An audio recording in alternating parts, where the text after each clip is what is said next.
Kwenye safari yoyote ya mafanikio, sio kila unachokifanya kitakuwa na faida. Watu wengi huwa wanashindwa kufikia malengo yao kwa sababu tu ya kutumia nguvu nyingi kwenye mambo yasiyokuwa na faida. Ili ufanikiwe ndoto zako, ni lazima uwe tayari kuachana na baadhi ya mambo, tabia, fikra, pamoja na mazingira yanayokurudisha nyuma kwenye maisha yako. Kuna kijana mmoja alikuwa na ndoto ya kuwa mfanyabiashara mkubwa, lakini alijenga tabia ya mazoea ya kutumia muda mwingi na marafiki wanaopenda starehe, ambao alimfanya kijana huyo awe na matumizi mabaya ya pesa, na hali hii ilimfanya asifikie ndoto yake ya kuwa mfanyabiashara mkubwa. Unajua kwa nini? Ni kwa sababu ya kujikuta akitumia mtaji wa biashara kwenye starehe. Lakini baada ya muda, kijana huyo alipoamua kuachana na kundi hilo la marafiki wanaopenda starehe, kijana yule alianza kutumia muda wake kusoma vitabu vya biashara, kuhudhuria mikutano ya biashara, kuishi chini ya kipato chake na kuweka akiba. Baada ya muda, aliweza kufungua biashara ndogo ya kuuza bidhaa mtandaoni, ambayo ilikuwa na kumfanya aweze kufikia ndoto yake ya kuwa mfanyabiashara mkubwa, na ndoto hiyo ilitimia baada ya maamuzi yake ya kuacha marafiki wanaomrudisha nyuma kimaendeleo. Naamini hapo umenifahamu. Sasa leo kuna mambo machache nataka nikufahamishe ambayo unapaswa kuacha ili uweze kufanikiwa. Jambo la kwanza, kughaili mambo. Kuna kitu kwa lugha ya Kiingereza kinaitwa procrastination. Tabia ya kujichelewesha kufanya mambo muhimu huwa inachangia ndoto ya mtu isitimie. Hakikisha unakuwa unaweka malengo na kuanza kuyatekeleza. Acha excuse. Kughaili mambo mara kwa mara kwenye safari ya mafanikio kunaweza kuwa na madhara mbalimbali ambayo yanaweza kuathiri maendeleo ya mtu binafsi. Watu wanaokuamini, kukutegemea, wanaweza kupoteza imani yao kwako. Kama utakuwa unaghairi mambo mara kwa mara bila sababu za msingi, hata wao watakuona huna maana. Kughairi mambo kunavunja mwendelezo wa kufanya kazi, biashara, kuwekeza na kusababisha mtu arudi nyuma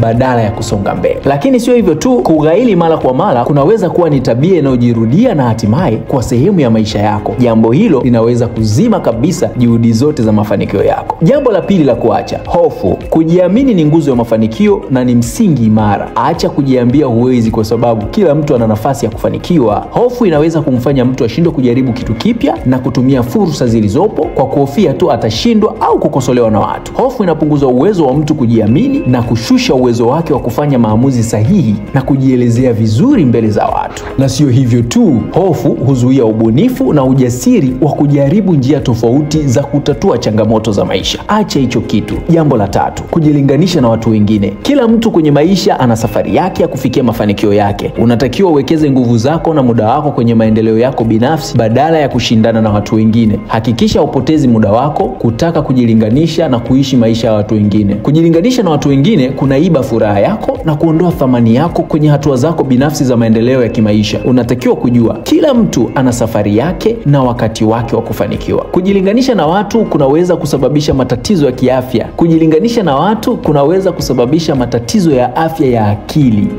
ikiwemo wasiwasi, msongo wa mawazo, upweke na huzuni. Hapo ushansoma. Watu wanaojilinganisha wanaweza kupata mitazamo hasi itakayowazuia kujitoa kwenye matatizo walionayo. Wakati mtu anatumia muda wake na nguvu zake kujilinganisha na watu, anaweza kupoteza fursa ya kutafuta suluhisho la changamoto anazozipitia kwenye maisha yake. Kwa sababu kujilinganisha kunajenga hali ya kutokupiga hatua za kimaendeleo, na badala yake mtu anaweza kujikuta akizunguka kwenye matatizo yale yale bila kuchukua hatua za mabadiliko. Kujilinganisha kunaweza kuathiri mahusiano yako na watu wengine. Watu wanaweza kuchoka kuishi na mtu ambaye kila wakati anaishi maisha ya kuigiza. Mtu anayeishi kwa kujilinganisha anaweza kujikuta anaishi bila kufurahia maisha yake na kushindwa kuthamini mambo mazuri anayoyafanya. Mara nyingine kujilinganisha kunaweza kuzaa hisia za chuki au wivu kwa watu wanaoonekana kuwa na mafanikio zaidi yako. Mtu anaweza kuanza kuiga njia za maisha ya watu wengine badala ya kufuata malengo na ndoto zake mwenyewe. Imagine, kujilinganisha kunapunguza uwezo wa kuthamini mafanikio yako binafsi hata kama ni makubwa na ya maana sana kwako. Jambo la nne, watu hasi, yani negative people. Acha kuzungukwa na watu wanaokukatisha tamaa, wasiokuamini.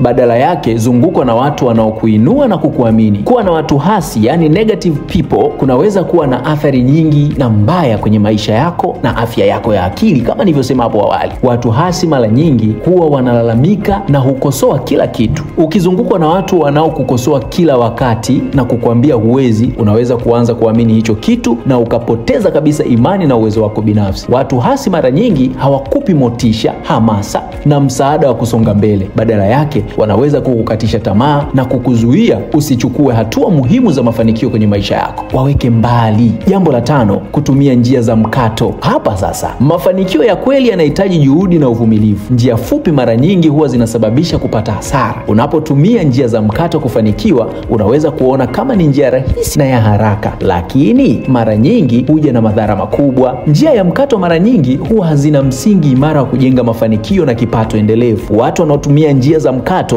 huwa wanapoteza uaminifu kwenye jamii na kukosa fursa. Njia nyingi za mkato zinaweza kusababisha mtu kulipa faini kwa sababu ya kwenda kinyume na sheria. Mafanikio yaliyopatikana kwa njia za mkato mara nyingi huwa ni ya muda mfupi na husababisha msongo wa mawazo. Kabla tujaendelea, kama unapenda kujifunza kuhusu biashara, ujasiriamali na kujitegemea kifedha, basi hii ni channel yako. Subscribe sasa ili upate maarifa ya biashara, ujasiriamali na kifedha kila tunapo upload video mpya zitakazokufanya ujifunze masomo muhimu ya kukuweka mbele kibiashara na kufanikiwa, kwa sababu kila video ni fursa ya kujifunza kitu kipya. Haya, tuendelee. Jambo la 6, kutokuwa na malengo. Bila malengo ni rahisi kupoteza mwelekeo wa maisha. Weka malengo na mkakati wa kuyafikia malengo yako. Bila malengo, mtu anaweza kuhisi hana mwelekeo au kusudi lolote kwenye maisha, na anaweza kujikuta anafanya mambo bila mpangilio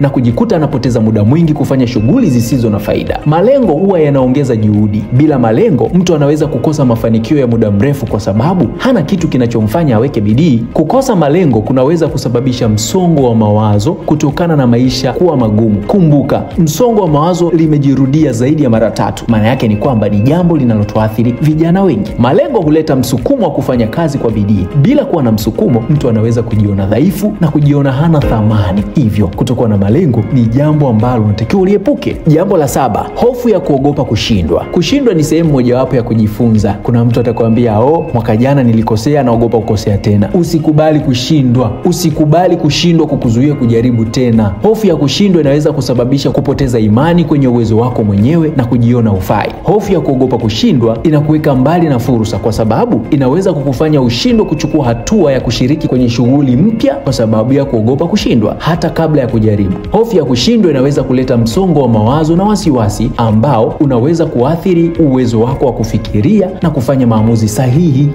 Jambo la 8, kulaumu watu wengine. Hapa naposikiliza, kulaumu watu wengine kuna kufanya uamini kwamba huwezi kubadilisha hali yako mwenyewe ya kimaisha. Badala ya kutafuta njia za kutafuta matatizo yako, unaweza kujikuta na mawazo ya kudumu kwa sababu ya makosa ya watu wengine. Kulaumu watu wengine kwa sababu ya matatizo yako hakukusaidii kitu chochote kile. Unatakiwa kujifunza kutokana na makosa yako. Kulaumu watu kila mara kunaweza kuharibu mahusiano yako na watu wengine, ikiwemo familia, marafiki au watu wa kazini, kwa sababu utawafanya watu hao kujihisi wamechoshwa na tabia ya kulaumiwa bila sababu. Kulaumu watu kunaweza kusababisha kukosa fursa, kwa sababu unakuwa umejikita kwenye vitu ambavyo huwezi kuvibadilisha. Badala ya kufurahia mambo yako yanayoenda vizuri, basi unalaumu tu watu. Kulaumu watu wengine kunaweza kusababisha hasira isiyo na msingi. Badala ya kutatua matatizo kwa utulivu, unaweza kujikuta ukiwa na hasira kila wakati kwa sababu ya watu wengine na kuathiri afya yako ya mwili na akili. Jambo la 9, kukosa nidhamu ya fedha. Acha matumizi yasiyo ya lazima. Jifunze kuweka akiba, kuwekeza na kupanga matumizi yako kwa hekima. Kukosa nidhamu ya fedha husababisha mtu kutumia pesa ovyo. Badala ya kutumia pesa kwenye mahitaji muhimu kama chakula, kodi ya nyumba na huduma za kiafya, yeye anaanza mbilinge za kutumia bila mpangilio. Bila nidhamu ya kifedha, watu wengi hujikuta wanaingia kwenye mikopo na kusababisha madeni makubwa ambayo yanaweza kuwa vigumu kuyalipa. Kutokuwa na nidhamu ya fedha kunaweza kuathiri uwezo wa kutengeneza fursa mpya kama vile kuanzisha biashara na kuwekeza, kwa sababu pesa itakayohitajika kwa ajili ya biashara na uwekezaji itakuwa haipo. Nidhamu ya fedha ni muhimu na inahitajika ili uweze kufikia uhuru wa kifedha na kuepuka matatizo ya kifedha yanayoweza kuathiri maisha yako ya kila siku. Jambo la 10, usiache kujifunza. Dunia sasa inabadilika kila siku. Hakikisha unasoma vitabu na kujifunza kozi mbalimbali zitakazokusaidia na kukuinua kiuchumi, lakini pia jifunze kutoka kwa waliokutangulia kwenye aina ya maendeleo unayoyataka kuyafikia. Kujifunza ni njia muhimu ya kuboresha uwezo wako binafsi. Kuacha kujifunza kunaweza kusababisha kushuka kwa maendeleo yako, na hii itafanya iwe ngumu kufikia malengo yako. Maisha yanabadilika kila siku, na bila kujifunza vitu vipya unaweza kupata ugumu wa kukabiliana na mabadiliko hayo. Kujifunza ni njia ya kujenga mbinu ya kukuvusha kukuvusha kwenye changamoto mpya. Bila kujifunza, mtu anaweza kujisikia kuwa hana thamani au hana uwezo wa kufanikiwa. Kwenye ulimwengu wa sasa, kila mtu anahitaji kuendelea kujifunza ili aongeze maarifa na ujuzi kwenye kazi, biashara na uwekezaji. Jambo la 11, kulalamika. Kulalamika kila mara hakukubadilishii hali yoyote ile ya ugumu wa maisha ulionayo, bali kukufanya kupoteza muda na nguvu zako. Badala ya kutumia muda wako na nguvu zako kulalamika, chukua hatua ya kuwajibika. Watu waliofanikiwa huwa wanatambua majukumu yao na wajibu wao kwenye maisha, unaowafanya wawekeze zaidi na kutafuta suluhisho la changamoto zao. Kitu chochote kinachozungumziwa mara kwa mara kinakuwa na nguvu ya kuathiri mtazamo wa mtu kuhusu maisha yake. Kuendelea kulalamika kunaweza kuchangia kupata matatizo ya kisaikolojia kama vile msongo wa mawazo na huzuni. Nimeshakwambia, watu wanaweza kuchoka na malalamiko yasiyokwisha na hivyo kuathiri mahusiano yako na watu kwenye jamii. Njia bora ya kuacha kulalamika ni kujifunza jinsi ya kukabiliana na changamoto za maisha na kutafuta suluhisho badala